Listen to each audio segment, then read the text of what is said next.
नमस्कार। News night के एक और विशेष अंक में आप सभी दर्शकों का बहुत बहुत स्वागत है। मैं हूं असीम मिश्रा।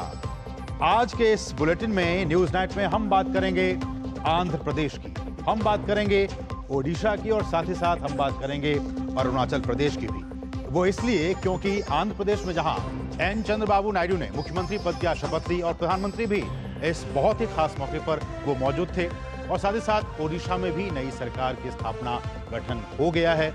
मोहन चरण मांझी राज्य के नए मुख्यमंत्री होंगे। उन्होंने भी आज पद और गोपनीयता की शपथ ले ली। और साथ ही साथ अरुणाचल प्रदेश की बात करें, क्योंकि अरुणाचल प्रदेश में पेमा खांडू को विधायक दल का नेता चुन लिया गया है और वो कल पद और गोपनीयता की मुख्यमंत्री के तौर पर शपथ लेंगे। इन तमाम खबरों के साथ साथ हम बात करेंगे, एक दुखद खबर आई है कुवैत से, जहां एक बिल्डिंग में आग लग गई और उसमें कुछ भारतीयों समेत 41 से ज्यादा लोगों की मौत हो गई। क्या है ये पूरी खबर आपको बताएंगे, और साथ ही साथ खेल जगत में T20 वर्ल्ड कप में क्या कुछ चल रहा है ये भी बताएंगे। लेकिन शुरुआत करना चाहेंगे सबसे पहले हेडलाइंस के साथ। ओडिशा की राजनीति में शुरू हुआ नया अध्याय। 24 साल बाद मोहन चरण मांझी बने भाजपा के पहले मुख्यमंत्री। 2 उप मुख्यमंत्रियों ने भी ली शपथ। शपथ समारोह में प्रधानमंत्री मोदी ने की शिरकत।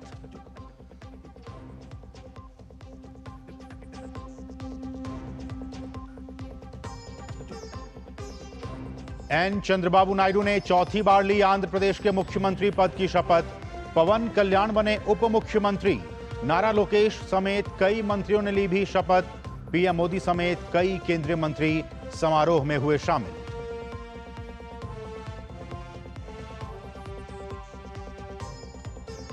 पेमा खांडू को फिर मिलेगी अरुणाचल प्रदेश की कमान। फिर चुने गए भाजपा विधायक दल के नेता गुरुवार को लगातार तीसरी बार लेंगे मुख्यमंत्री पद की शपथ।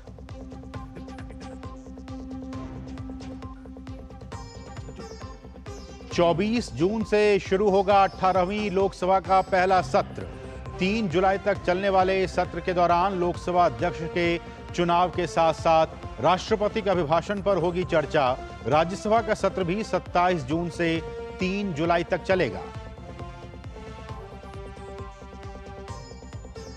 कुवैत की एक इमारत में लगी भीषण आग। भारतीय समेत 49 लोगों की दर्दनाक मौत, 50 घायल। पीएम मोदी ने घटना पर जताया गहरा दुख। पीएम के निर्देश पर विदेश राज्य मंत्री कीर्तिवर्धन सिंह जाएंगे कुवैत। भारत के राजदूत आदर्श स्वाइका ने अस्पताल का किया दौरा।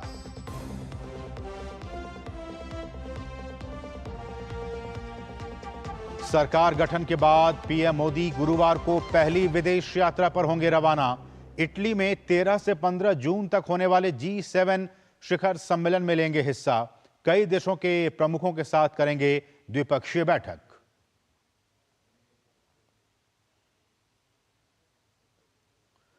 जम्मू कश्मीर में आतंकवादियों का खूनी खेल का सुरक्षा बलों ने दिया मुंहतोड़ जवाब। कठुआ में 2 आतंकियों को किया ढेर। घटनास्थल से बरामद हुआ भारी मात्रा में गोला बारूद और हथियार। तलाशी अभियान जारी।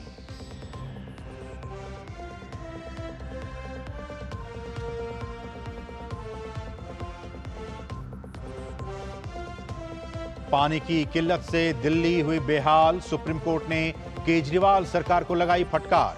पूछा, टैंकर माफियाओं से निपटने के लिए अब तक क्या कदम उठाए। भाजपा ने आम आदमी पार्टी पर टैंकर माफियाओं के साथ साठ-गांठ का लगाया आरोप।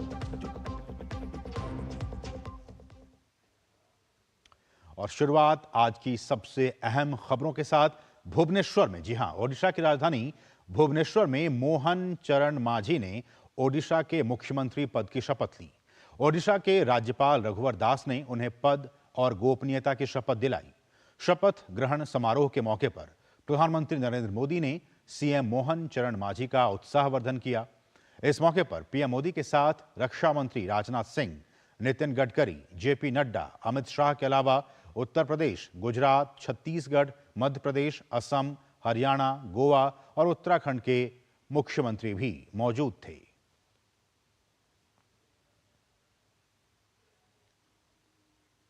और इसी के साथ मोहन चरण मांझी कैबिनेट में 2 उप मुख्यमंत्री भी बनाए गए हैं, जिनमें भाजपा नेता कनक वर्धन सिंह देव और प्रभाती परिदा ने भुवनेश्वर की कि जनता मैदान में उप मुख्यमंत्री पद की शपथ ली। इसके अलावा मांझी मंत्रिमंडल में 13 मंत्रियों ने भी शपथ ली है। और मोहन चरण मांझी ने ओडिशा के मुख्यमंत्री पद की आज शपथ ली। पीएम मोदी शपथ ग्रहण के मौके पर खुद मौजूद थे। इस मौके की तस्वीरें साझा करते हुए पीएम ने सोशल मीडिया पर साझा कर राज्य में बीजेपी की पहली सरकार बनने पर खुशी का इजहार किया।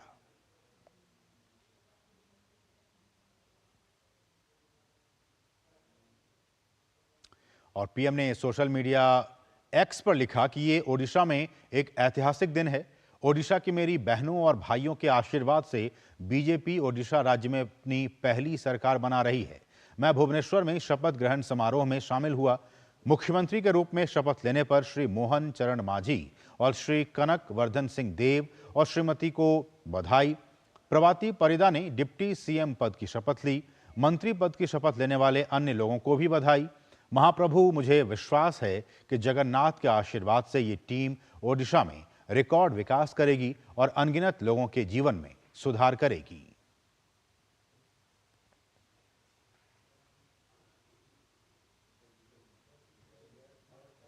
और मोहन चरण मांझी के बारे में आपको अगर संक्षिप्त जानकारी हम दें तो वो ये कि ओडिशा के 15वें मुख्यमंत्री बने हैं मोहन चरण मांझी, और वो ओडिशा के क्योंझर जिले के रहने वाले हैं। मोहन चरण मांझी ओडिशा के एक मजबूत और तेज तर्रार आदिवासी नेता हैं। मोहन चरण मांझी संथाल जनजाति से संबंध रखते हैं। संघ के कार्यकर्ता और सरस्वती शिशु मंदिर में शिक्षक रहे हैं। वो राजनीति की शुरुआत बतौर सरपंच से उन्होंने की है। राज्य के आदिवासी मोर्चा में वो काम भी कर चुके हैं। साल 2024 यानी कि इसी साल वो चौथी बार विधानसभा का चुनाव जीते हैं। मोहन चरण मांझी राज्य के तीसरे आदिवासी मुख्यमंत्री बने हैं। तो एक साधारण बैकग्राउंड से संबंध रखने वाले मोहन चरण मांझी को बीजेपी ने अपना भरोसा जताया और उन पर भरोसा जताने के बाद उनको वहां पे मुख्यमंत्री पद की शपथ दिलाई गई। आज हमने देखा इन तस्वीरों के जरिए। और इस सबके बीच कनकवर्धन सिंह देव, वो जो है वो बोलांगीर के राज परिवार से हैं, जो कि उप मुख्यमंत्री बने हैं। बोलांगीर जिले के पटनागढ़ से विधायक हैं कनकवर्धन सिंह देव। ओडिशा सरकार में कैबिनेट मंत्री का दायित्व वो पहले संभाल चुके हैं। 2013 से 2016 तक भाजपा के प्रदेश अध्यक्ष भी वो रह चुके हैं। कनकवर्धन सिंह देव, उप मुख्यमंत्री कनकवर्धन सिंह देव। और दूसरी उप मुख्यमंत्री प्रभाती परिदा, वो पुरी की नीमापाड़ा सीट से विधायक बनी हैं। प्रभाती परिदा एक सामाजिक कार्यकर्ता हैं, सोशल वर्कर हैं, पहली बार विधायक बनी हैं। और प्रभाती परिदा ओडिशा में बीजेपी की महिला विंग की अध्यक्ष रह चुकी हैं। तटीय ओडिशा का एक बड़ा चेहरा हैं प्रभाती परिदा।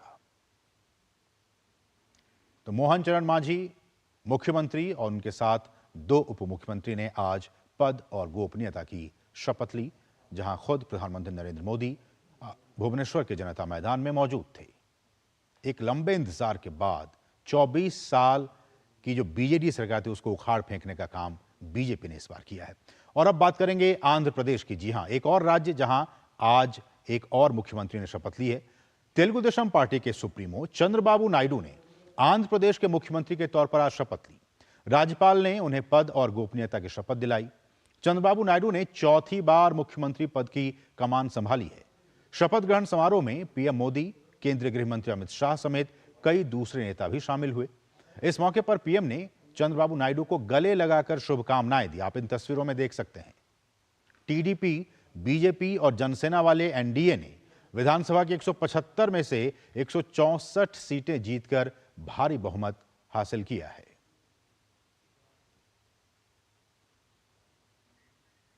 और वहीं जनसेना प्रमुख पवन कल्याण भी चंद्रबाबू नायडू के मंत्रिमंडल में शामिल हुए। उन्हें भी पद और गोपनीयता की शपथ दिलाई गई।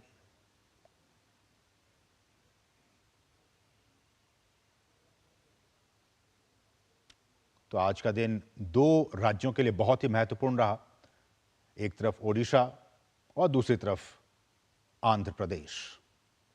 और इस सबके बीच चंद्रबाबू नायडू आंध्र प्रदेश के सीएम के रूप में वो चौथी पारी उनकी 1978 में, वो पहली बार विधानसभा का चुनाव उन्होंने लड़ा था और वो जीते भी थे। 1980 से लेकर 1982 तक तत्कालीन सरकार में वो मंत्री भी रहे। 1982 में कांग्रेस छोड़कर वो एनटीआर की पार्टी में शामिल हुए।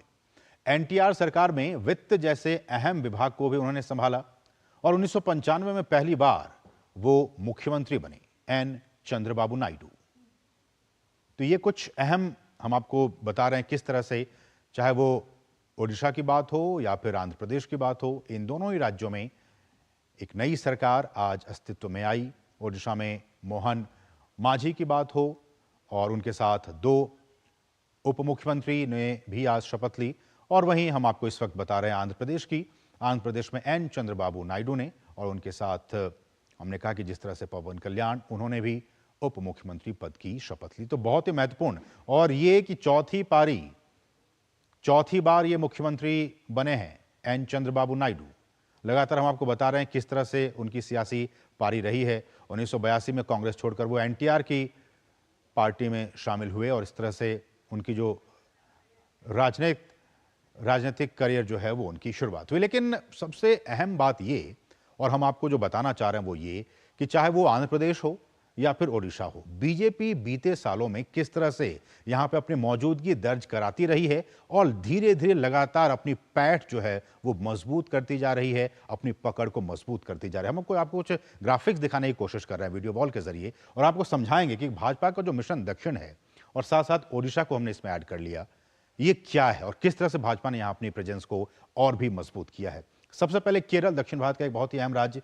पहली बार, जी हां, इस साल 2024 के लोकसभा चुनाव में पहली बार बीजेपी का यहां पे खाता खुला है और 1 सीट यहां से बीजेपी ने जीता है। मोदी के दौर में करीब 17% यहां पे केरल में वोट शेयर बढ़ा है। जी हां, बीते चुनावों के मुकाबले 17% बढ़ा है। 2024 लोकसभा चुनाव में बीजेपी को केरल में सिर्फ 1 सीट मिली, लेकिन यह भी बहुत ही महत्वपूर्ण है क्योंकि अब तक एक भी सीटें नहीं मिली थी, बिल्कुल जीरो था, उससे शुरुआत हो गई है। 1 सीट से इस बार के चुनाव में बीजेपी ने अपना खाता खोल लिया है। और मोदी के पीएम बनने से पहले के अगर 3 चुनावों की बात की जाए तो 1999 में बीजेपी को यहां पे 6.6% का वोट मिला था। वोट प्रतिशत की बात की जाए तो 1999 में महज 6.6% वोट मिले थे। 1999 की हम बात कर रहे हैं, केरल की बात कर रहे हैं। उसके बाद अगले चुनाव में 2004 में ये जो वोट फीसद था वो बढ़कर अब 10.4% हो गया और वही 2004 के बाद फिर 2009 में ये फिर 6.3% इसको वोट मिले। तो इस तरह से केरल में बीजेपी का जो जनाधार है वो बढ़ता चला गया, यानी कि तीनों चुनावों को मिलाकर कुल 23.3% का वोट शेयर बीजेपी के हिस्से में गया है। तो आप इस बात से समझ सकते हैं कि लगातार वहां पे जो वोट फीसद जो है वो लगातार बढ़ता गया है।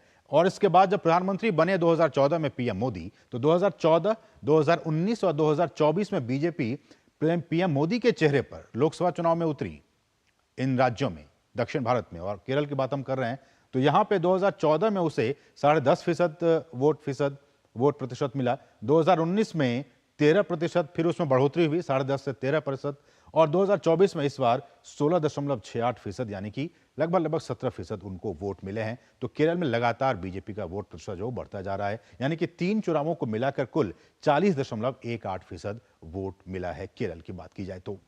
अगले उस पर बढ़ते हैं कि और इस तरह से मोदी के पीएम बनने के बाद से बीजेपी का वोट शेयर करीब 17% बढ़ गया है। यह बहुत समझने वाली बात है कि 17% की बढ़ोतरी हुई है वोट शेयर में बीजेपी का। केरल की हम बात कर रहे हैं। अब आ जाते हैं आंध्र प्रदेश पे। 5 साल में 10% बढ़ गया है बीजेपी का वोट शेयर। जी हां, बीते 5 सालों की बात की जाए तब से लेकर अब तक 2019 से 2024 में 10% का बीजेपी का वोट शेयर बढ़ा है। आप यहां पे इस मैप को भी देख सकते हैं किस तरह से, यह आंध्र प्रदेश का मैप। 2024 लोकसभा चुनाव में बीजेपी और टीडीपी इस बार के चुनाव में साथ मिलकर लड़ी। बीते चुनाव में भी थी और इस बार फिर से चुनाव लड़ी है। 2024 में बीजेपी और टीडीपी साथ मिलकर चुनाव लड़ी और उसका फायदा यह हुआ कि इस बार बीजेपी को 3 सीटों पर जीत हासिल हुई है और उसका वोट शेयर जो है वो लगभग 11.28% बढ़ गया है। हम आंध्र प्रदेश की बात कर रहे हैं और पिछले लोकसभा चुनाव के मुकाबले बीजेपी का वोट शेयर जो करीब 10% बढ़ा है आंध्र प्रदेश में। तो लगातार, चाहे वो केरल की बात हो, आंध्र प्रदेश की बात हो, लगातार बढ़ता जा रहा है। 2019 लोकसभा चुनाव में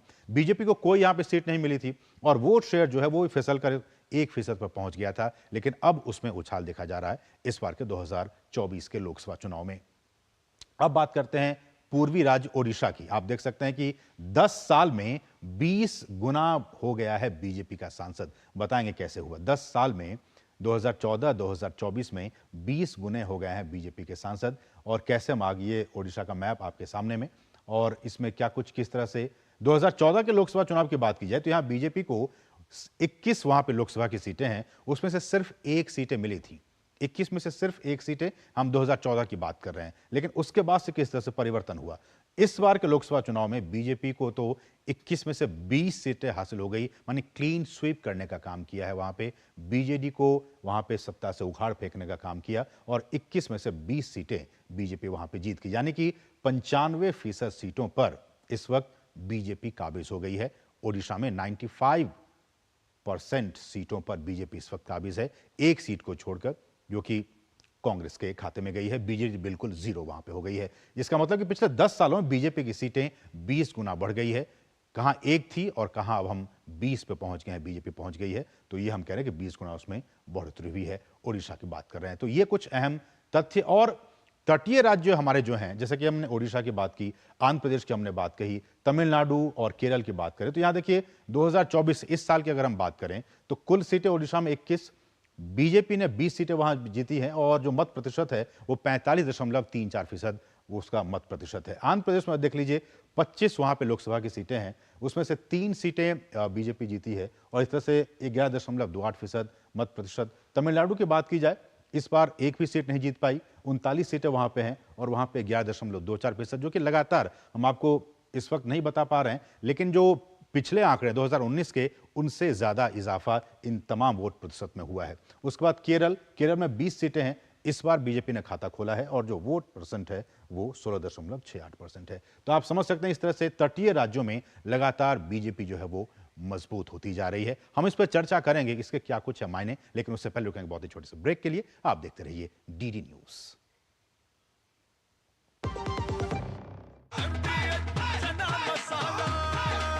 अब छोलिया हो या लोबिया, सफेद चने या काले चने, सब कुछ मजेदार बने।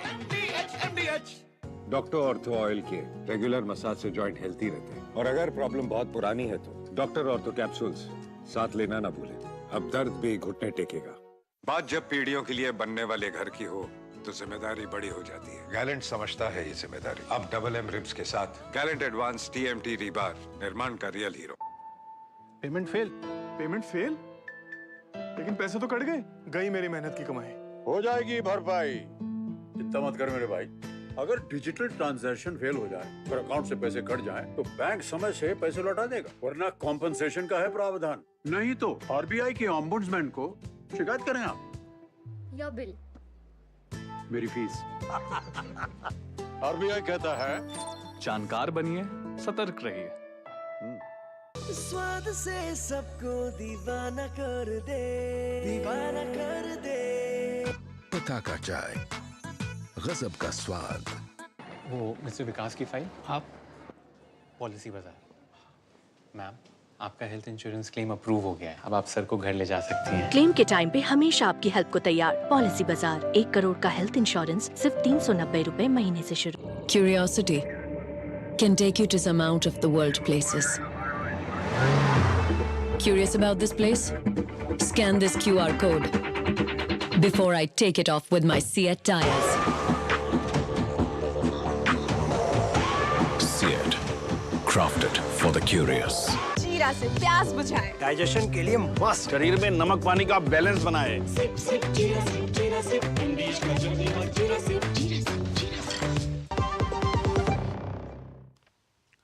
और ब्रेक के बाद आपका फिर से स्वागत है। और आज का जो हमारा चर्चा का विषय है वो यही है कि दक्षिण में मजबूत होता बीजेपी का दुर्ग। जी हां, दक्षिण भारत की हम बात कर रहे हैं।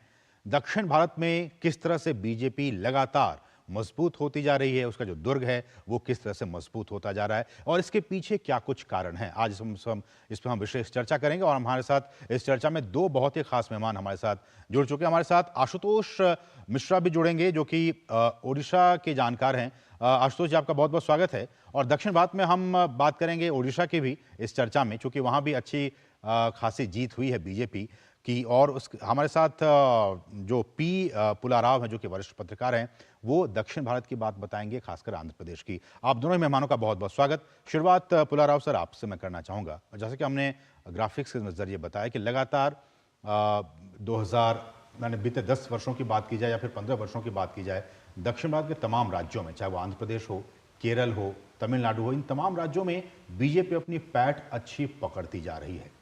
इसके पीछे आपको क्या लगता है, क्या कारण है कि बीजेपी की जो पकड़ है वो दक्षिण भारत के राज्यों में पकड़ती जा रही है? और इसके पीछे ये भी कि कुछ लोग कहते हैं कि बीजेपी सिर्फ उत्तर भारत की पार्टी है।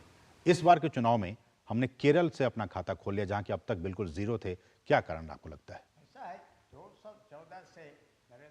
ये कब प्राइम मिनिस्टर हो गए उस समय से बड़ा एफर्ट कर रहे हैं। मैं एक गिनत है 100 टाइम्स 100 बार दक्षिण राष्ट्रों ये 10 साल में विजिट किया था।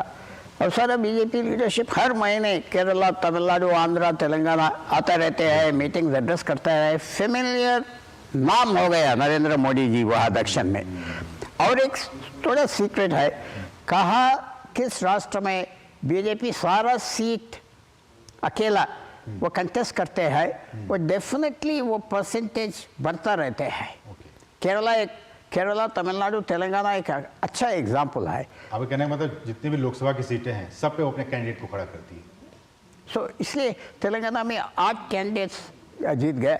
ऐसा केरला में एक आया परसेंटेज, अभी 16 परसेंटेज हुआ। तमिलनाडु में 10%। आंध्र प्रदेश में क्या हुआ कि अलायंस में जनसेना और टीडीपी से अलायंस है, इसलिए 10% तक है।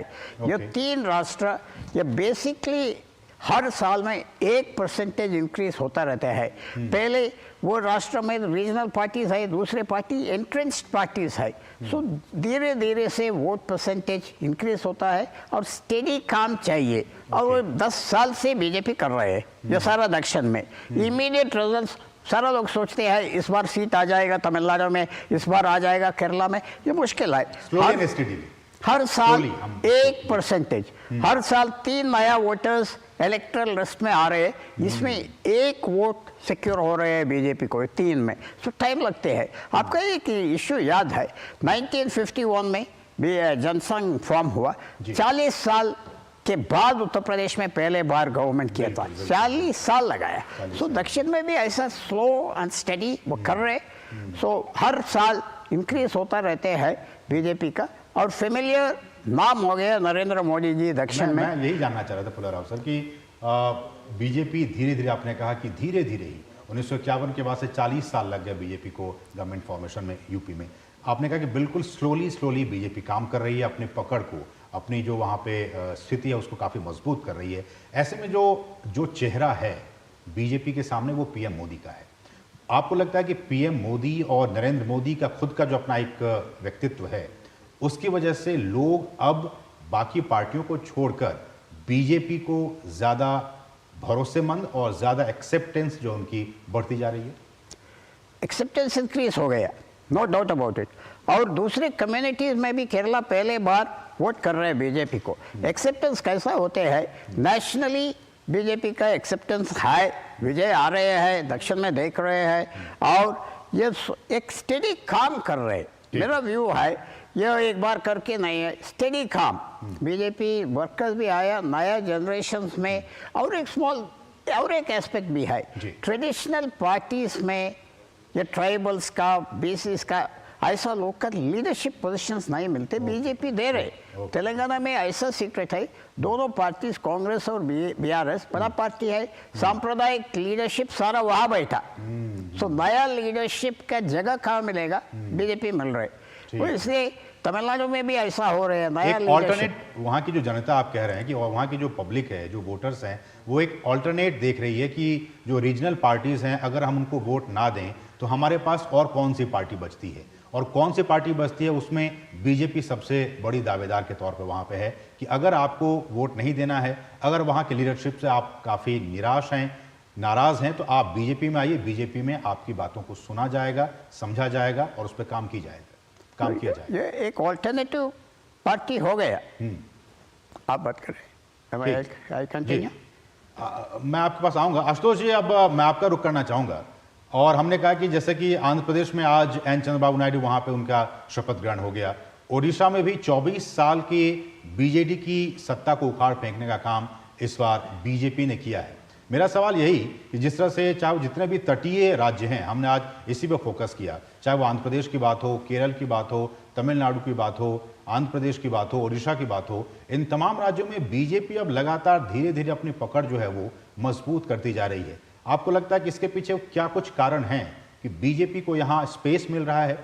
और तो ओडिशा में तो अच्छा खासा उन्होंने सीटें भी हासिल कर ली, क्या कारण आपको लगते हैं? नहीं, आप ठीक कह रहे हैं। मुझे भी ऐसे ही लगता है कि जहां तक इन तटीय राज्यों का सवाल है, विशेषकर उड़ीसा, यहाँ बीजेपी की एक्सेप्टेबिलिटी जो है ये पिछले 10-15 सालों में बहुत बढ़ी है। लोग जो है बीजेपी के नेतृत्व को ज्यादा से ज्यादा स्वीकार करने लगे हैं और प्रधानमंत्री नरेंद्र मोदी की लोकप्रियता जो है वो लोगों में लगातार बढ़ती रही है। जी। आप अगर उड़ीसा की बात देखें तो आप देखेंगे कि 2009 से जब से वो अकेले चुनाव लड़ रही थी, 2000 से 2009 तक वो बीजेपी और बीजेडी की मिलीजुली सरकार थी। 2009 में ये गठबंधन टूटा, तब से वो अलग अलग। अगर 2009 के बाद का आप ग्राफ देखें तो बीजेपी लगातार ये ग्राफ ऊपर की तरफ जाता था। 2014 में जैसे 2009 में उनकी स्थिति कोई बहुत अच्छी नहीं थी, विधानसभा में 6 सीटें थी, लोकसभा में कोई सीट नहीं थी। 2014 में आपने देखा विधानसभा में 10 हो गई, लोकसभा में 1 सीट हो गई और उसके बाद 2019 में उन्होंने बड़ी छलांग मारी। 2019 में वो मुख्य विपक्षी दल बन के उभरी, 23 सीटें उसके पास थी विधानसभा में और लोकसभा में 1 से बढ़ के 8 सीटें हो गई और इस बार तो उसने सीधे बीजेडी को उखाड़ फेंका वहां से और पहली बार राज्य में बीजेपी का अपना मुख्यमंत्री बना है। इनके पीछे 3 बहुत बड़ी वजह मुझे दिखती। एक कि बीजेपी के कार्यकर्ता, बीजेपी का ऊपर का नेतृत्व हो या नीचे का कार्यकर्ता हो, इन लोगों ने बड़ी मेहनत की है, बड़ी मेहनत से काम किया। दूसरा ये कि इनकी रणनीति बहुत अच्छी रही है और इन्होंने मुद्दे बहुत अच्छे चुने। आप इस बार के चुनाव को अगर उदाहरण के तौर पे लीजिए उड़ीसा, तो देखिए प्रधानमंत्री और उनके जितने बड़े बड़े नेता यहाँ आए प्रचार करने और राज्य के बड़े नेता भी जो थे, उन्होंने ओडिया अस्मिता जिसको कहते हैं या ओडिया प्राइड जिसको अंग्रेजी में लोग कह रहे हैं, इसको अपना मुद्दा, सबसे बड़ा मुद्दा बनाया और बाकी मुद्दे जो थे उनको इनके इर्द गिर्द रखा। जैसे वो पांड्यन जो है मुख्यमंत्री के जो मुख्य सलाहकार थे, उनको आउटसाइडर का टैग देना, इसको भी उन्होंने इससे जोड़ दिया कि नहीं देखिए साहब, राज्य का शासन जो है इसको आपने आउटसोर्स कर दिया, इससे राज्य का मतलब राज्य के लोगों को अच्छा नहीं लग रहा है, ओडिया अस्मिता इससे खतरे में पड़ रही है। उन्होंने ये दिखाया। उन्होंने हमारा 12वीं शताब्दी का जो पुरी जगन्नाथ मंदिर है उसके रत्न भंडार की चाबियां कैसे गुम हो गई, उसको ओडिया अस्मिता के मुद्दे से जोड़ा। तो मुद्दों को उन्होंने बहुत सही ढंग से चुना और बहुत सही ढंग से प्रोजेक्ट किया। ठीक, आशुतोष जी ये रिजल्ट, इस तरह के फिगर आने से पहले कुछ जानकार ये भी कह रहे थे कि जिस तरह से बीजेडी का जो एक संगठनात्मक संरचना है बहुत ही ग्राउंड लेवल तक, वो बीजेपी के पास नहीं है, इसलिए शायद उतनी सीटें ना ला पाए। लेकिन हमने देखा कि 21 में से 20 सीटें बीजेपी जीत गई। बिल्कुल, आप एकदम सही कह रहे हैं। लोकसभा में तो कमाल हो गया, मतलब 21 में से 20 खाली कांग्रेस ने एक अपनी सीट बचा ली, तो पिछली बार कोरापुट की सीट उन्होंने जीती थी। लेकिन हमेशा आप एकदम सही कह रहे हैं, लोग समझते थे कि बीजेडी का जनाधार ही नहीं, वो समझते थे कि उसका कैडर बेस भी इतना बढ़िया है कि शायद बीजेपी का कैडर बेस इतना अच्छा नहीं है। लेकिन इस बार बीजेपी ने यह साबित कर दिया कि नहीं, उसका कैडर बेस बीजेडी से कहीं अच्छा कैडर बेस। बिल्कुल। और एक चीज मैं आपको बताऊं, ठीक चुनाव के पहले एक कोशिश हुई थी, कुछ लोगों ने कोशिश की थी कि ये जो इनका जो अलायंस था जो टूट गया था 2009, इसको फिर से पुनरुज्जीवित किया जाए, उसको रिवाइव किया। अलायंस नहीं हुआ, वो अच्छा ही हुआ। राज्य के लोगों ने इसका विरोध किया। उन्होंने कहा नहीं, हम सशक्त, चलिए, और उनका वो विरोध सही साबित हुआ। वाकई उन्होंने साबित कर दिया कि बिल्कुल। समय इतना ही आशुतोष जी, बहुत बहुत शुक्रिया हमारे साथ जुड़ने के लिए इस विशेष कार्यक्रम में। और पी पुलाराव जी, आपका भी बहुत बहुत शुक्रिया। समय इतना ही है, आप दोनों ही मेहमानों का बहुत बहुत शुक्रिया इस कार्यक्रम से हमारे साथ जुड़ने के लिए। बढ़ेंगे आगे और यहाँ रुकेंगे एक बहुत ही छोटे सा ब्रेक के लिए। आप देखते रहिए डीडी न्यूज। जिन्होंने यूज किया है वो जानते हैं असली हींग का स्वाद। MDH सुपर हींग, शुद्धता का असली तड़का। MDH. Curiosity can take you to some out of the world places. Curious about this place? Scan this QR code before I take it off with my Seat tires. Seat, crafted for the curious. स्वाद से सबको दीवाना कर दे, दीवाना कर दे। पता का चाय, गजब का स्वाद। देखो यार, जिंदगी का कोई भरोसा नहीं, पता नहीं कब फोटो पे हार चढ़ जाए और फैमिली का फ्यूचर, बच्चों की पढ़ाई खतरे में पड़ जाए। तो आज ही पॉलिसी बाजार से 1 करोड़ का टर्म लाइफ इंश्योरेंस कराओ, सिर्फ 525 रुपए महीने से शुरू। काफी टैलेंटेड है आपकी बेटी। सर, बड़ी होकर इंडिया के लिए खेलना चाहती है। उसके फ्यूचर के लिए अभी से मैंने सेविंग भी स्टार्ट कर दी है। फ्यूचर की बात है तो सिर्फ उसे नहीं, आपको भी मैदान में उतरना पड़ेगा। मुझे? इनका मतलब है म्यूचुअल फंड्स के मैदान में। सिर्फ सेविंग्स नहीं, हर महीने म्यूचुअल फंड्स में भी इन्वेस्ट कीजिए। वरना आपकी बेटी तो बड़ी होगी, पर उसके लिए सेव किए हुए पैसे शायद उतने ही रह जाएंगे। सही है सर। म्यूचुअल फंड निवेश बाजार जोखिमों के अधीन है। योजना से जुड़े सभी दस्तावेजों को ध्यान से पढ़ें। मैं क्या जी, सब जानते हैं, जहां दिखे मारियो, अपना समझ के खा लियो। बात जब पीढ़ियों के लिए बनने वाले घर की हो तो जिम्मेदारी बड़ी हो जाती है। गैलेंट समझता है ये जिम्मेदारी। अब डबल एम रिब्स के साथ गैलेंट एडवांस TMT रीबार, निर्माण का रियल हीरो। MDH का किचन किंग किचन में हो तो हम सब कुछ बना सकते हैं। बैंगन का भरता, आलू गोभी, भिंडी मसाला और भी बहुत कुछ। MDH। और ब्रेक के बाद आपका फिर से स्वागत है। बढ़ेंगे आगे। वरिष्ठ भाजपा नेता और तवांग जिले के मुक्तो विधानसभा क्षेत्र से निर्वाचित पेमा खांडू लगातार तीसरी बार अरुणाचल प्रदेश के मुख्यमंत्री होंगे। ईटानगर के बैंक्वेट हॉल में केंद्रीय पर्यवेक्षक सांसद रविशंकर प्रसाद और पार्टी के राष्ट्रीय महामंत्री तरुण चुग की मौजूदगी में भाजपा विधायक दल की बैठक में पेमा खांडू को सर्वसम्मति से नेता चुना गया। इस मौके पर केंद्रीय मंत्री किरेन रिजिजू, सांसद तापिर गाव, नाबम रिबिया, वरिष्ठ भाजपा नेता चावना मैन सहित पार्टी के कई वरिष्ठ नेता मौजूद थे। तीसरी बार अरुणाचल के जनता के आशीर्वाद के कारण से यहाँ स्टेट में भारतीय जनता पार्टी का सरकार बनने जा रहा है। आज हम लोग ने लेजिस्लेटिव पार्टी मीटिंग में यूनिवर्सली सभी लोग ने दोबारा फिर हमारा नाम को आगे भेजा है और अभी ऑनरेबल गवर्नर के साथ में बैठक हो गया है। हम लोग अभी गवर्नमेंट फॉर्मेशन के लिए स्टेक क्लेम किया और गवर्नर साहब ने कल 11 बजे स्वेरिंग इन का समय भी दिया हुआ है। तो सबसे पहले तो मैं अरुणाचल प्रदेश की सभी जनताओं को मैं अपने भारतीय जनता पार्टी की ओर से, अपनी ओर से बहुत बहुत मैं धन्यवाद प्रकट करता हूं।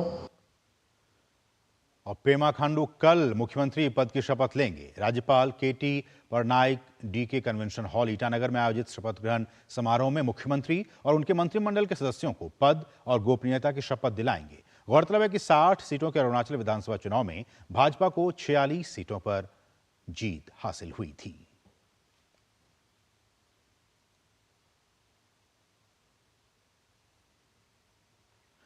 केंद्र के विभिन्न मंत्रालयों में मंत्रियों के पदभार ग्रहण करने का सिलसिला बुधवार को भी जारी रहा। बुधवार को जहां नितिन गडकरी ने सड़क परिवहन और राजमार्ग मंत्री का पदभार संभाला, तो वहीं निर्मला सीतारमण ने भी केंद्रीय वित्त और कॉरपोरेट कार्य मंत्रालय का कार्यभार ग्रहण किया। दूसरे मंत्रियों ने भी पदभार ग्रहण किया।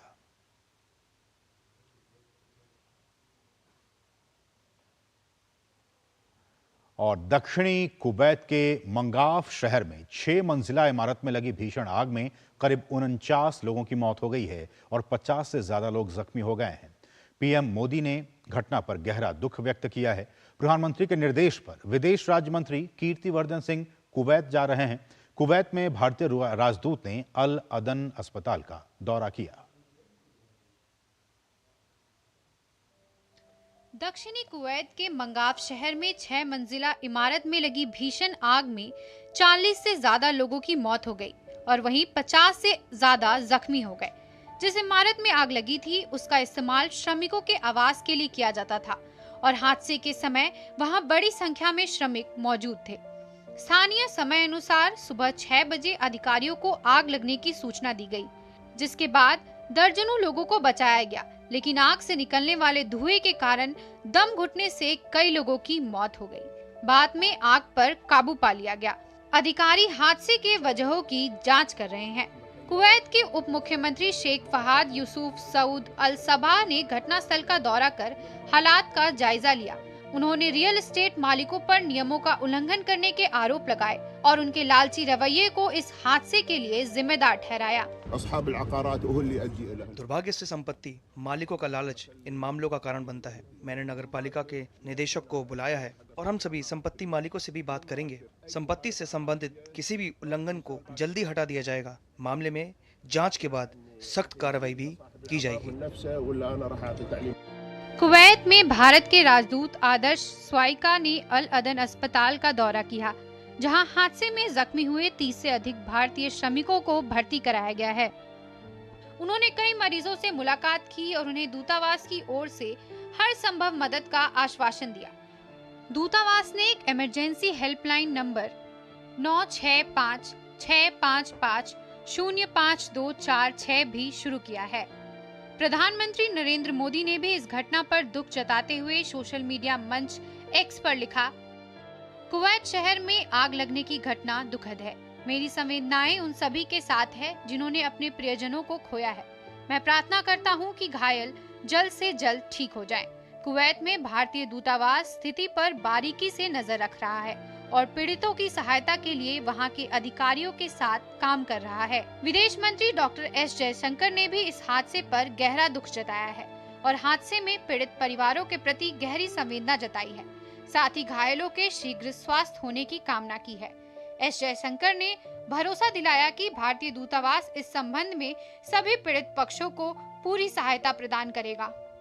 इस बीच प्रधानमंत्री के निर्देश पर विदेश राज्य मंत्री कीर्तिवर्धन सिंह कुवैत जा रहे हैं। वे आग लगने की त्रासदी में घायल हुए लोगों की सहायता की निगरानी करेंगे और इस दुर्भाग्यपूर्ण घटना में मारे गए लोगों के शवों को शीघ्र स्वदेश वापसी के लिए स्थानीय अधिकारियों के साथ समन्वय भी करेंगे। आदरणीय प्रधानमंत्री जी ने हम लोग को तुरंत मीटिंग में बुलाया है। उनकी ब्रीफिंग के बाद हम लोग तुरंत कुवैत जा रहे हैं। जहाँ तक उम्मीद है हम लोग तुरंत इस पे एक्शन ले रहे हैं। इस बीच भारत में कुवैत के राजदूत मेशाल मुस्तफा जे अल शेमाली ने कहा है कि कुवैत के अमीर ने हादसे की वजहों का जल्द से जल्द पता लगाकर दोषियों पर सख्त कार्रवाई करने को कहा है। कुवैत में 2/3 आबादी प्रवासी मजदूरों की है। ये देश बाहरी मजदूरों पर निर्भर है, खासकर निर्माण और घरेलू क्षेत्र में। मानवाधिकार समूह कई बार कुवैत में प्रवासियों के जीवन स्तर को लेकर सवाल उठा चुके हैं। खबर जम्मू कश्मीर से है, जहां के कठुआ में आतंकियों और सुरक्षा बलों के बीच मुठभेड़ में एक और आतंकी को ढेर कर दिया गया है। इस एनकाउंटर में अब तक 2 आतंकवादियों को मार गिराया गया है। आतंकवादियों की तलाश के लिए ड्रोन की भी मदद ली गई है। दुनिया के सबसे बड़े लोकतंत्र में संपन्न हुई विश्व की सबसे बड़ी लोकतांत्रिक प्रक्रिया का जम्मू कश्मीर भी जोरदार साझेदार बना। इस लोकतांत्रिक पर्व में जम्मू कश्मीर की जनता ने इस कदर बढ़ चढ़कर हिस्सा लिया कि राज्य की पारंपरिक पार्टियों के नेताओं को धूल चटाते हुए नए लोगों को मौका दे दिया। लेकिन आतंक के सौदागरों को लोकतंत्र की मजबूत होती जड़ें रास नहीं आई। आतंकी हमला कर निर्दोष लोगों को मौत के घाट उतार दिया। सबसे पहले 9 जून को आतंकियों ने रियासी में एक तीर्थ यात्री बस पर हमला किया, जिसमें 9 लोगों की मौत हो गई और कई अन्य घायल हो गए। मंगलवार देर शाम कठुआ जिले के एक गांव में आतंकी घुस गए, जिसके बाद सुरक्षा बलों ने अभियान चलाया, जिसमें 2 आतंकियों को ढेर कर दिया गया। हालांकि इस अभियान के दौरान एक सीआरपीएफ का जवान भी शहीद हो गया। इलाके में किसी अन्य आतंकी की छिपे होने की आशंका से इनकार नहीं किया जा सकता है। ऐसे में सर्च ऑपरेशन अभी भी चलाया जा रहा है। आतंकियों की तलाश के लिए ड्रोन की भी मदद ली जा रही है। छतरकला में अभी रात को आपको जैसे पता है कि हमारा एक ऑपरेशन आर्मी, सीआरपीएफ, पुलिस सभी का एक जॉइंट ऑपरेशन वहाँ पर उस इलाके में चल रहा था। तो उस जॉइंट ऑपरेशन के तहत जब टेररिस्ट एक्सचेंज ऑफ फायर हुआ है तो उसमें उस इलाके को पूरा कॉर्डन में लिया गया। अभी ऑपरेशन वहाँ जारी है। आतंकवादियों को मार गिराया गया है और अभी सर्च ऑपरेशन इलाके में चल रहा है। बताया जा रहा है कि रात 8 बजे करीब 2 आतंकी सीमा पार से गांव में घुसे। आतंकियों ने घरों के दरवाजे खटखटाकर पानी मांगा। लोगों को शक हुआ तो उन्होंने शोर मचाना शुरू कर दिया। इस पर आतंकियों ने फायरिंग शुरू कर दी। सूचना मिलने पर सुरक्षा बलों ने मोर्चा संभाल लिया। सुरक्षा बलों ने चल रही मुठभेड़ स्थल के आसपास हथियार और गोला बारूद भी बरामद किया। आतंकियों के पास से 3 ग्रेनेड, पाकिस्तान निर्मित चॉकलेट, दवाइयां, इंजेक्शन, एक सिरिंज और A4 बैटरियों के 2 पैक, कई राउंड गोलियां बरामद की हैं। इस हमले के कुछ घंटों बाद ही डोडा के छतरगला में आतंकियों ने राष्ट्रीय राइफल्स और पुलिस के चेकपोस्ट पर फायरिंग कर दी। अचानक हुए इस हमले में करीब 5 जवान घायल हो गए। इस बीच केंद्रीय मंत्री डॉक्टर जितेंद्र सिंह ने अस्पताल पहुंचकर घायलों का हालचाल जाना। जिस प्रकार की घटना हुई है तो निश्चय ही हर आम नागरिक को उसकी चिंता भी है, उसके लेकर के रोष भी है, लेकिन हम ये आश्वस्त रहे जैसे मोदी जी ने कहा कि जीरो टॉलरेंस टुवर्ड्स टेररिज्म, उसी नियम का पालन करते हुए आगे की कार्रवाई भी निर्धारित की जाएगी। पाकिस्तान और उसकी शह पाने वाले आतंकी संगठन बौखलाए हैं कि जम्मू कश्मीर में आतंक की कमर तोड़ने, विभाजनकारी अनुच्छेद 370 को समाप्त करने और पाकिस्तान को कोई भाव न देने वाली मोदी सरकार फिर से सत्ता में आ गई है। अब बौखलाए आतंकवादी एक साजिश के तहत आने वाले दिनों में होने वाले विधानसभा चुनाव के साथ साथ अमरनाथ यात्रा को टारगेट करने की नापाक चाल चल रहे हैं। आतंकवादी राज्य में अमन चैन को खत्म करना चाहते हैं, लेकिन कश्मीर की जनता इनके डर से डरने वाली नहीं है। 5000 कश्मीरी पंडित खीर भवानी मेले के लिए रवाना होते हुए बोले कि आतंकी हमलों से वे डरते नहीं हैं। अब न केवल लाल चौक बल्कि कश्मीर के हर हिस्से में तिरंगा शान से फहराया जाता है। अगर आतंकवादियों ने यह मुगालता पाल लिया है कि शपथ ग्रहण के दौरान कश्मीर में तीर्थ यात्रियों पर हमला कर उन्होंने कोई बड़ा तीर मार लिया है तो वे गलतफहमी में हैं। देश से आतंकवाद को खत्म करने के लिए मोदी सरकार जीरो टॉलरेंस पर काम कर रही है। प्रधानमंत्री नरेंद्र मोदी के 10 साल के शासन के दौरान जम्मू कश्मीर में आतंकवादी घटनाओं में 69% की कमी आई है। कश्मीर घाटी में पत्थरबाजी की घटनाओं में 100% की कमी आई है और 2023 तक कोई ऐसी घटना नहीं हुई। केंद्र शासित प्रदेश जम्मू और कश्मीर में मोदी सरकार के 10 वर्षों के दौरान नागरिकों की मृत्यु में 81% की कमी, जबकि सुरक्षा बलों की हताहतों में 47% की कमी आई है। Bureau report, DD news. और यहां रुकें एक और छोटे से ब्रेक के लिए। आप देखते रहिए डीडी न्यूज। अब तक टेस्टी राजमा बनाना नहीं आया। बिना MDH राजमा मसाला के टेस्टी राजमा कैसे बनेगा? MDH राजमा मसाला। क्या स्वादिष्ट राजमा बनाए। MDH।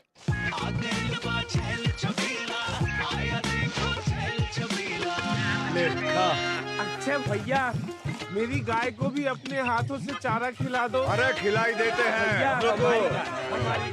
हमारी गाय भैया। क्या हो गया? पूरा का पूरा गांव यहाँ आ गया। अच्छा भैया, इसी हाथ से चारा खिलाते हो, तभी तो आपके गाय भैंसों की ब्याज सबसे ज्यादा है। अरे पगले, ये चमत्कार इस हाथ का नहीं, हाथ में जो कपिला पशु आहार है उसका है, जो पशुओं की सेहत अच्छी रखता है और ब्याज भी बढ़ाता है। ले जाओ।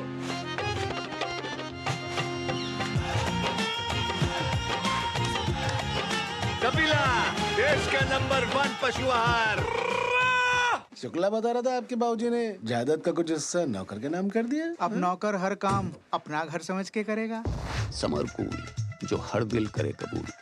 बात जब पीढ़ियों के लिए बनने वाले घर की हो तो जिम्मेदारी बड़ी हो जाती है। गैलेंट समझता है ये जिम्मेदारी। अब डबल M रिब्स के साथ गैलेंट एडवांस TMT रीबार, निर्माण का रियल हीरो। स्वाद से सबको दीवाना कर दे, दीवाना कर दे। पता का चाय, गजब का स्वाद। गोल्डी छोले मसाले, जहाँ जाए रिश्ते बनाए। जहाँ जाए रिश्ते बनाए, गोल्डी मसाले। और ब्रेक के बाद आपका फिर से स्वागत है। दिल्ली में जल संकट के मुद्दे पर सुप्रीम कोर्ट में सुनवाई हुई। सुप्रीम कोर्ट ने दिल्ली सरकार को कड़ी फटकार लगाई है।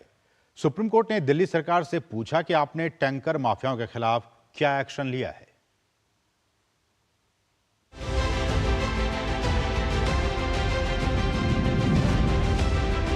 ये दृश्य देश के दूर दराज क्षेत्र के नहीं बल्कि देश की राजधानी दिल्ली के हैं। जी हां, पिछले काफी दिनों से दिल्ली के कई इलाकों में जल संकट गहराया हुआ है। लोग पानी के लिए परेशान हैं। कहीं पानी आ भी रहा है तो वो इतना गंदा है कि वो पीने लायक तो छोड़ दीजिए, वो किसी अन्य इस्तेमाल के लायक भी नहीं है। लोगों को अब इंतजार रहता है तो वो है पानी के टैंकर का।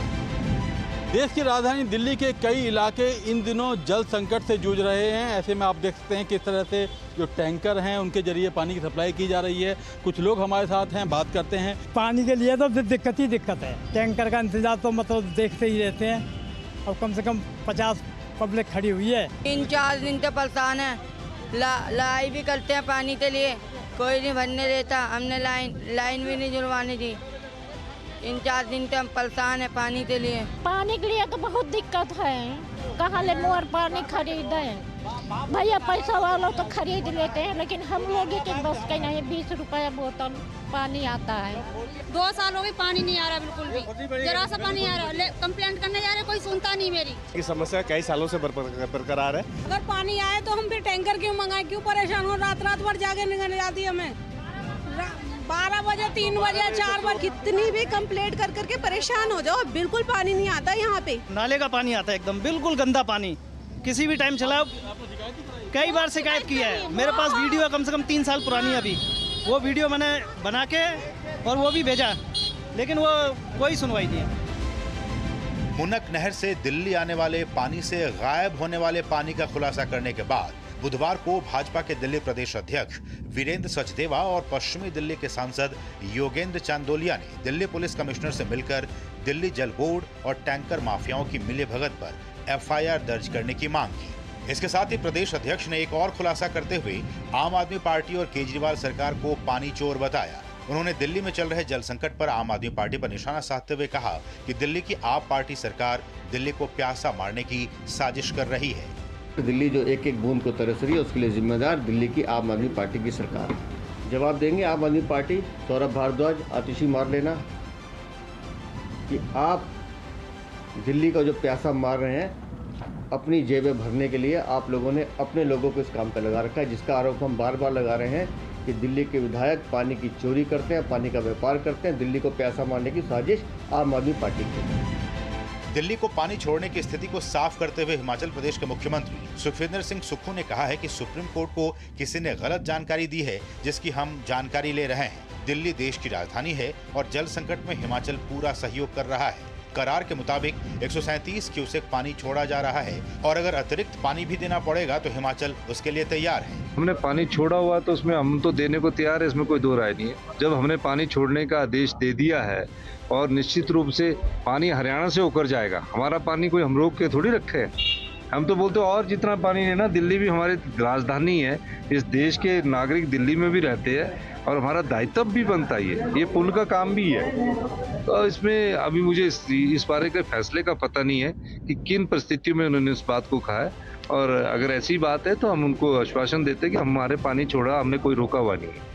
दिल्ली में जल संकट के मुद्दे पर सुप्रीम कोर्ट में सुनवाई हुई। सुप्रीम कोर्ट ने दिल्ली सरकार को कड़ी फटकार लगाई है। सुप्रीम कोर्ट ने दिल्ली सरकार से पूछा कि आपने टैंकर माफियाओं के खिलाफ क्या एक्शन लिया है। कोर्ट ने कहा कि हम देख रहे हैं कि आप इस बारे में कोई एक्शन नहीं ले रहे हैं। अगर आप कोई कार्रवाई नहीं करेंगे तो हम दिल्ली पुलिस को टैंकर माफियाओं के खिलाफ एक्शन लेने को कहेंगे। कोर्ट ने कहा कि टैंकर माफिया दिल्ली में पानी की चोरी कर रहे हैं और दिल्ली वालों को पानी नहीं मिल पा रहा है। कोर्ट ने दिल्ली सरकार से ये भी पूछा है कि हर गर्मी में यहाँ पानी की दिक्कत होती है, आपने पानी की बर्बादी को रोकने के लिए क्या कार्रवाई की है। सुप्रीम कोर्ट ने दिल्ली सरकार से हलफनामा दाखिल करने को कहा है। अदालत गुरुवार को फिर इस मामले की सुनवाई करेगा। हिमाचल से नंदिनी मित्तल और दिल्ली से विकास सारथी के साथ गिरीश निशाना की रिपोर्ट, डीडी न्यूज। और यहाँ रुकेंगे एक और छोटे से ब्रेक के लिए। आप देखते रहिए डीडी न्यूज। बढ़िया है, शुद्ध है। प्राकृतिक हल्दी, मिर्ची, धनिया। नहीं, मिर्ची, धनिया, हल्दी, MDH। मैं क्या जी, सब जानते हैं, जहां दिखे मारियो, अपना समझ के खा लियो। बात जब पीढ़ियों के लिए बनने वाले घर की हो तो जिम्मेदारी बड़ी हो जाती है। गैलेंट समझता है ये जिम्मेदारी। अब डबल एम रिब्स के साथ गैलेंट एडवांस TMT रीबार, निर्माण का रियल हीरो। गोल्डी छोले मसाले, जहाँ जाए रिश्ते बनाए, जहाँ जाए रिश्ते बनाए, गोल्डी मसाले। तेरी होने वाली मदर इन लॉ कुछ ज्यादा ही ट्रेडिशनल है। ट्रेडिशनल लोग ज्यादा इमोशनल होते हैं। तो भाई साहब, अब कोई किसी की लाइफ में आग नहीं लगा पाएगा। समर कूल, जो हर दिल करे कबूल।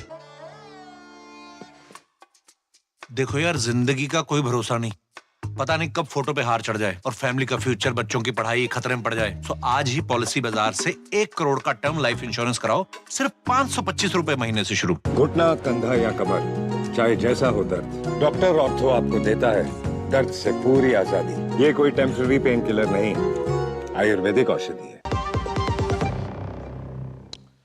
और ब्रेक के बाद आपका फिर से स्वागत है। बढ़ेंगे आगे। नेशनल टेस्टिंग एजेंसी यानी एनटीए ने नीट 2024 परीक्षा को लेकर सभी संदेह साफ करने के लिए विस्तृत जानकारी शेयर की है।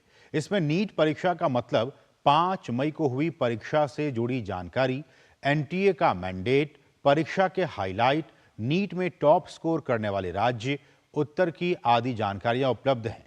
नीट परीक्षा परिणाम में ग्रेस मार्क्स, एक ही सेंटर में 8 टॉपर्स, 67 कैंडिडेट्स के 720 अंकों पर एनटीए ने स्पष्टीकरण दिया है। इस पर सुप्रीम कोर्ट में कई याचिकाएं भी दायर हो चुकी हैं, जिसको लेकर सुप्रीम कोर्ट ने कहा है कि नीट परीक्षा की काउंसलिंग नहीं टाली जाएगी, साथ ही री एग्जाम भी नहीं होगा और वो एनटीए का पक्ष भी सुनना चाहेंगे। एनटीए पर लग रहे इतने आरोपों के बीच एजेंसी ने जानकारी शेयर कर छात्रों के सवालों का जवाब देकर अपना पक्ष रखा है। मेडिकल छात्रों का यह आरोप था कि नीट परीक्षा में किसी भी स्टूडेंट के 719 या 718 अंक कैसे आ सकते हैं। इसको लेकर एनटीए ने कहा है कि प्रतिपूरक अंकों यानी कि ग्रेस मार्क्स के कारण 2 उम्मीदवारों को 718 और 719 अंक प्राप्त हुए। एनटीए ने जानकारी देते हुए यह भी बताया कि नीट यूजी परीक्षा के दौरान लॉस ऑफ टाइम के लिए उन उम्मीदवारों को लगभग 1563 उम्मीदवारों के मामलों पर फिर से विचार करने के लिए एक उच्च स्तरीय कमेटी का गठन किया गया है, जिन्हें ग्रेस मार्क्स दिए गए हैं। ओएमआर शीट को लेकर लखनऊ की छात्रा के वायरल वीडियो पर एनटीए ने स्पष्ट किया है कि कोई भी फटी हुई ओएमआर उत्तर पत्रक आधिकारिक एनटीए आईडी के माध्यम से नहीं भेजी गई थी। आधिकारिक रिकॉर्ड के अनुसार ओएमआर आंसर शीट सही है और स्कोर भी सही है। उम्मीदवारों को स्कोर कार्ड केवल आधिकारिक वेबसाइट यानी कि exams.nta.ac.in/NEET से ही डाउनलोड करना चाहिए। तो क्या कुछ सवाल लोगों के, उम्मीदवारों के, और उस पर जवाब पक्ष के आया है एनटीए का, वो हम आपको दिखाने की कोशिश कर रहे हैं। इससे आप जो उम्मीदवार हैं वो समझ सकते हैं कि सरकार का, एनटीए का इसमें क्या कुछ पक्ष रहा है, किस तरह से ग्रेस मार्क्स दिए गए, ओएमआर शीट के फटे होने की बात कही, इसको लेकर एनटीए ने क्या कहा, जो वायरल वीडियो हो रहा है। तो इन तमाम सवाल और उनके जवाब हम आपको बताने की कोशिश कर रहे हैं कि नीट परीक्षा पर एनटीए का आखिरकार पक्ष क्या है।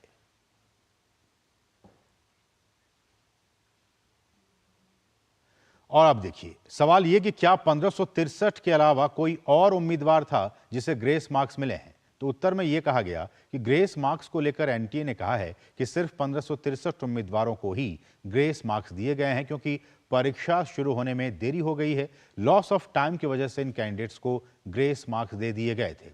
फिर सवाल यह आया कि 720 अंक लाने वाले स्टूडेंट्स को एक प्रश्न के 2 सही उत्तर होने के अलावा ग्रेस मार्क्स का फायदा हुआ है।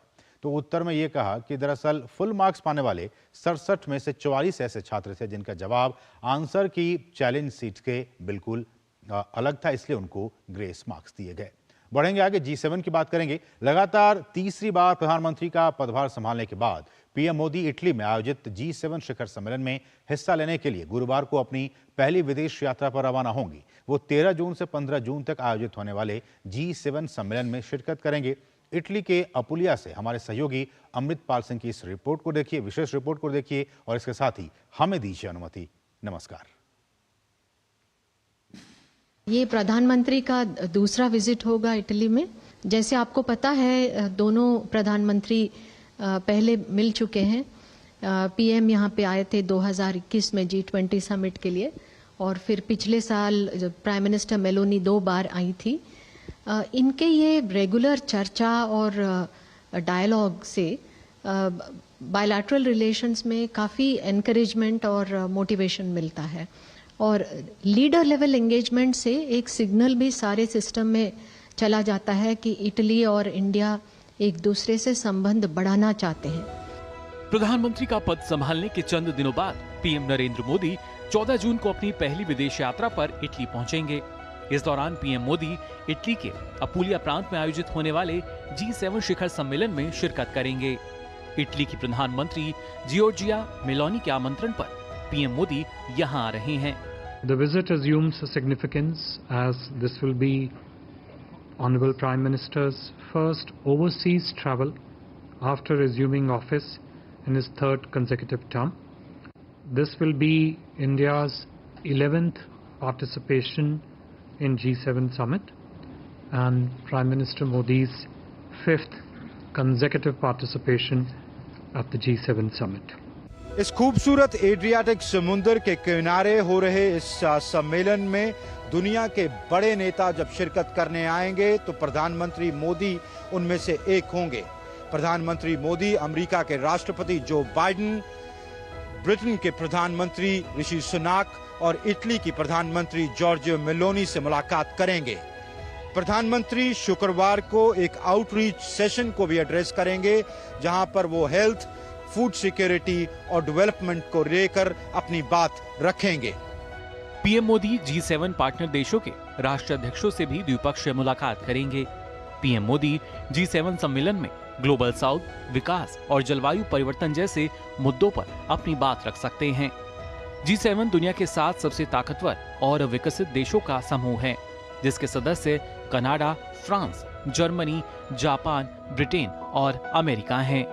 इटली में हो रहे G7 के शिखर सम्मेलन का फोकस यूक्रेन और पश्चिम एशिया में चल रहे संघर्षों पर केंद्रित होगा। G7 चाहेगा कि इस सम्मेलन में अपने उस प्लान को पारित कर सके जहां जब्त रूसी संपत्तियों के द्वारा यूक्रेन की युद्ध प्रणाली को फंड किया जा सके। वहीं भारत ऐसे किसी भी प्लान से दूर रहना चाहेगा। भारत एक बार फिर दोहरा सकता है कि इस मसले का हल बातचीत और कूटनीति से हो सकता है, युद्ध से नहीं। कैमरामैन शैलेंद्र चौहान के साथ Amritpal Singh, DD news, Borgo Egnazia, Italy.